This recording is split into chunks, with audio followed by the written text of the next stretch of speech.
अस्सलाम वालेकुम व्यूअर्स, आप देख रहे हैं लियाकत फिजिक्स और आज हम अपना चैप्टर डिस्कस करने जा रहे हैं ग्रेविटेशन हमारे पास के बोर्ड के अंदर तकरीबन 5th चैप्टर है। इसके अलावा इसी टॉपिक से मुख्तलिफ़ किस्म के चैप्टर्स हमारे पास मुख्तलिफ़ किस्म की बोर्ड में हैं, जैसे कि पंजाब बोर्ड की जो बुक्स हैं या सिंटेक्स बोर्ड जो है उनके अंदर मुख्तलिफ अरेंजमेंट के साथ यही टॉपिक्स हमारे पास हैं। इसी तरह से फेडरल बोर्ड की जब आप टेक्स्ट बुक्स देखते हैं तो उनमें ये टॉपिक्स हैं, तो इसलिए अगर आप कोई भी बोर्ड फॉलो कर रहे हैं आप ये वीडियो देख सकते हैं। तो आज हम डिस्कस करने जा रहे हैं पहला टॉपिक चैप्टर नंबर ग्रेविटेशन का, which is Newton law of gravitation या यूनिवर्सल लॉ ऑफ ग्रेविटेशन हम इसे कहते हैं। ये लॉ हमें दो चीज़ों के दरमियान, कोई भी दो मासेस के दरमियान, कोई भी दो बॉडीज़ के दरमियान अट्रैक्टिव फोर्स के बारे में एक लिंक बताता है। वही सारी चीज़ें आज हम डिस्कस करेंगे। लेकिन वीडियो स्टार्ट करने से पहले अगर अभी तक आपने हमारा चैनल सब्सक्राइब नहीं किया तो प्लीज़ पहले हमारा चैनल सब्सक्राइब कर दें, साथ में बेल आइकन प्रेस करना मत भूलिएगा ताकि हमारी आने वाली हर नई वीडियो का नोटिफिकेशन आपको मिलता रहे। तो अब हम स्टार्ट करते हैं अपनी वीडियो में हम टॉपिक डिस्कस करने जा रहे हैं universal law of gravitation. Universal law of gravitation हमें बेसिकली बताता क्या है? यूनिवर्सल लॉ ऑफ ग्रेविटेशन हमें बताता है कि सपोज हमारे पास दो बॉडीज हैं, m1 है और m2 है। m1 और m2 यानी इन दोनों बॉडीज के दरमियान अट्रैक्टिव फोर्स है। किस किस्म की अट्रैक्टिव फोर्स है? इस किस्म की अट्रैक्टिव फोर्स है कि वो एक दूसरे को खींचती हैं। m1 m2 पर फोर्स अप्लाई करती है और m2 m1 पर फोर्स अप्लाई करती है। ये सारी चीज़ें हम डायग्रामेटिकली भी डिस्कस करते हैं, तो मैं आपको बताती हूँ। व्यूवर्स आप देखें, आप सपोज करें कि हमारे पास दो बॉडीज हैं m1 m2, सही है। m1 m2 पर फोर्स अप्लाई कर रही है और m2 m1 पर फोर्स अप्लाई कर रही है। दोनों फोर्स अप्लाई कर रही हैं।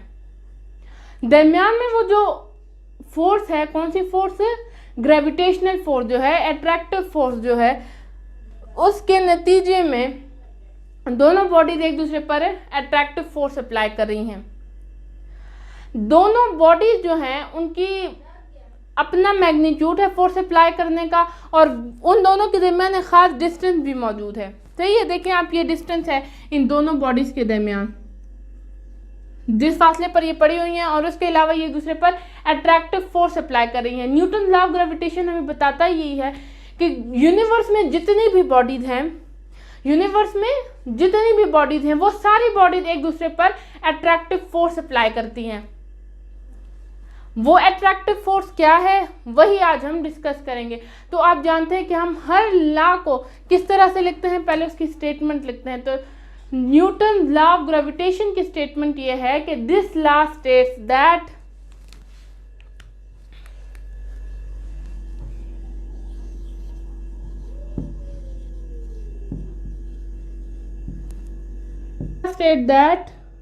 attractive force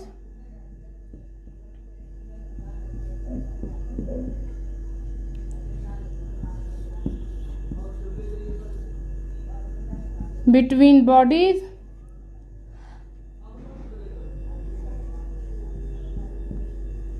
depend upon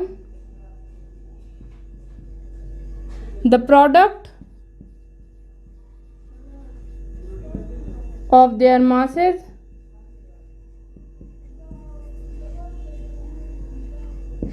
statement का ये हिसाब देख लें। ये जो अट्रैक्टिव फोर्स है इन दोनों के दरमियान, ये किस चीज़ पे डिपेंड कर रही है? ये डिपेंड कर रही है प्रोडक्ट ऑफ देयर मासेस पे। यानी कि हम m1 और m2 को आपस में मल्टीप्लाई कर लेंगे, इन दोनों का प्रोडक्ट निकाल लेंगे। फिर दूसरी चीज़ क्या है? एंड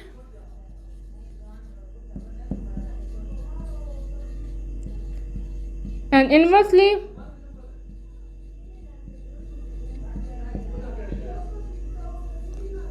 टू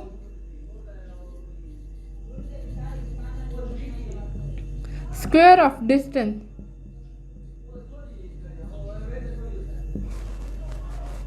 दो पॉइंट आ गए यहाँ पर। देखिए स्टेटमेंट क्या बता रही है, depend upon product of their masses. पहली चीज किस पे डिपेंड कर रहा है? प्रोडक्ट ऑफ मासेस पे। और दूसरी चीज inversely proportion to the square of distance, यानी कि आप देखें ज़रा, force directly proportion to suppose m1 पहली बॉडी पे डिपेंड कर रहा है, रफली m2 दूसरी बॉडी पे डिपेंड कर रहा है। Force is inversely proportion to radius. ये 3 इक्वेशन हमारे पास आ गए कि अट्रैक्टिव फोर्स किन किन चीज़ों पर डिपेंड कर रही है। अट्रैक्टिव फोर्स डिपेंड कर रही है m1 पर, m1 यानी पहली बॉडी के मास पर, m2 यानी दूसरी बॉडी के मास पर, और ये जो r² है यानी कि इन दोनों के दरमियान जो रेडियस है उस रेडियस का हम स्क्वायर लेंगे। इन दोनों के दरमियान जो डिस्टेंस है इसका हम स्क्वायर लेंगे फार्मूला के अंदर। इन तीनों इक्वेशंस को जब मैं कंबाइन कर लेती हूँ तो ये बनता है directly proportion to force. Force mean gravitational force, यहाँ पर कैपिटल G मैं डिनोट कर देती हूँ। ये ग्रेविटेशनल फोर्स की बात हो रही है, वो ग्रेविटेशनल फोर्स जिसके अंदर हर दो बॉडीज एक दूसरे पर फोर्स अप्लाई करती हैं, एक दूसरे को खींचती हैं एक दूसरे की तरफ। सो m1 into m2 divided by r²। आप जानते हैं कि मैथमेटिक्स के अंदर हम प्रोपोर्शनैलिटी को ख़त्म करने के लिए क्या पुट करते हैं, हम पुट करते हैं एक कांस्टेंट। क्या कांस्टेंट हम पुट करते हैं? G, capital G, which is gravitational constant. क्या हम पुट करेंगे? Capital G। ये क्या है? ग्रेविटेशनल कांस्टेंट है।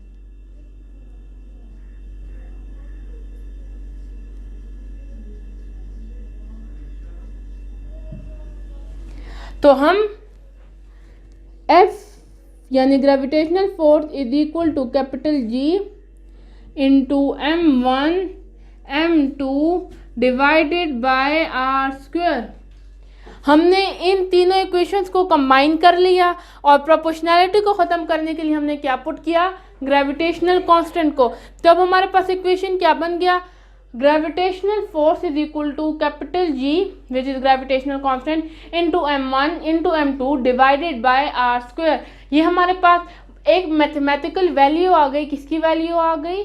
हमारे पास मैथमेटिकल वैल्यू आ गई कि किस अमाउंट की फोर्स होती है। यानी इससे पहले मुख्तलिफ फिजिक्स ने, मुख्तलिफ साइंटिस्ट ने हमें ये हवाला दिया कि दो बॉडीज़ के दरमियान अट्रैक्टिव फोर्स पाई जाती है, लेकिन किसी ने मैग्नीट्यूड का नहीं बताया कि आखिर वो कितनी फोर्स होती है। तो सर आइजैक न्यूटन ने हमें एक फार्मूला दिया जिसके ज़रिए से हम किसी भी बॉडी का अट्रैक्टिव फोर्स फाइंड कर सकते हैं। हम कोई भी दो बॉडीज़ कंसिडर करते हैं, उन दोनों का मास लेते हैं, उन दोनों का रेडियस लेते हैं, इजीली हम फाइंड कर लेंगे। आप लोगों की बुक्स में इस तरह के एग्जाम्पल्स मौजूद हैं, बुक के एंड में एक्सरसाइज में न्यूमेरिकल्स मौजूद हैं जो कि इन फार्मूलाज पर सॉल्व होते हैं। अब हम देखते हैं कि ये जी की क्या वैल्यू है। तो कैपिटल G की वैल्यू हम बड़ी आसानी से फाइंड कर सकते हैं। अब देखें ज़रा जी, तो आप देखिए हम क्या फाइंड करने जा रहे हैं। अब हम कैपिटल G की वैल्यू फाइंड करने जा रहे हैं। तो आप जानते हैं कि हमें इक्वल के इस साइड पर सिर्फ क्या चाहिए? कैपिटल G चाहिए। तो हम r² को उस साइड पे मल्टीप्लाई कर देंगे, F इंटू कैपिटल G, इसको उधर मल्टीप्लाई हो जाएगा ये, और ये मल्टीप्लिकेशन में है तो किस में आ जाएंगे? डिवीजन में। m1 into m2 is equal to capital G। यानी कैपिटल G का फार्मूला हमारे पास आ गया कि gravitational force multiply with radius का स्क्वायर डिवाइडेड बाय m1 और m2 का product.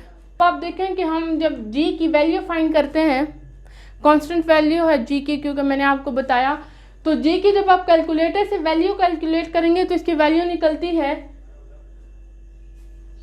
6.67 multiply 10⁻⁻11।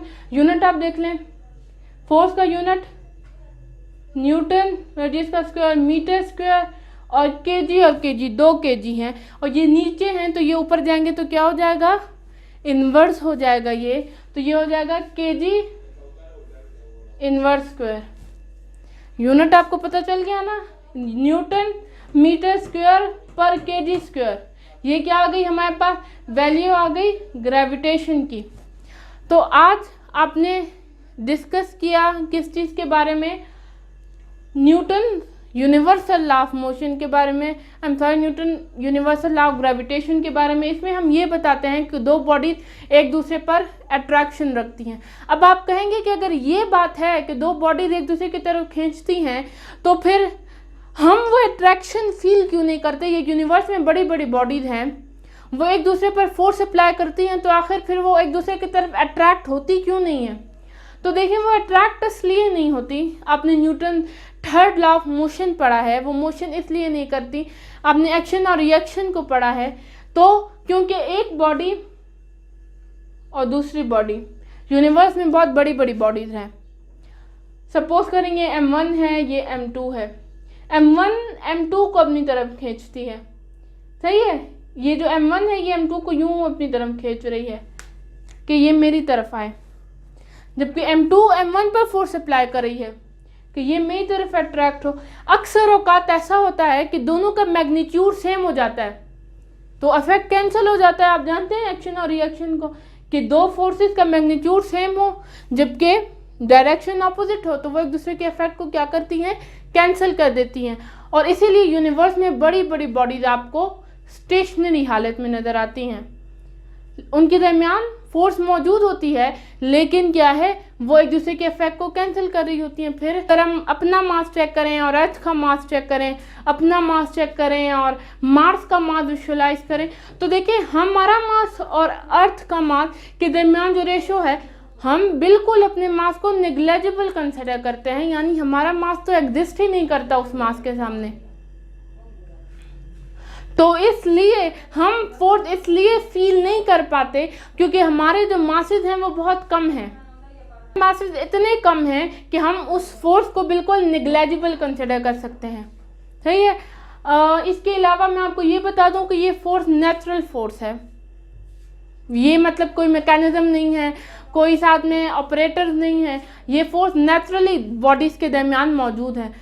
So I hope कि आज आप लोग क्लियर हो गए होंगे न्यूटन लॉ ऑफ ग्रेविटेशन पे। ये नहायत इम्पॉर्टेंट टॉपिक है, मैं आपको बता नहीं सकती, इतना इम्पॉर्टेंट ये टॉपिक है और आपको ज़रूर आना चाहिए। सो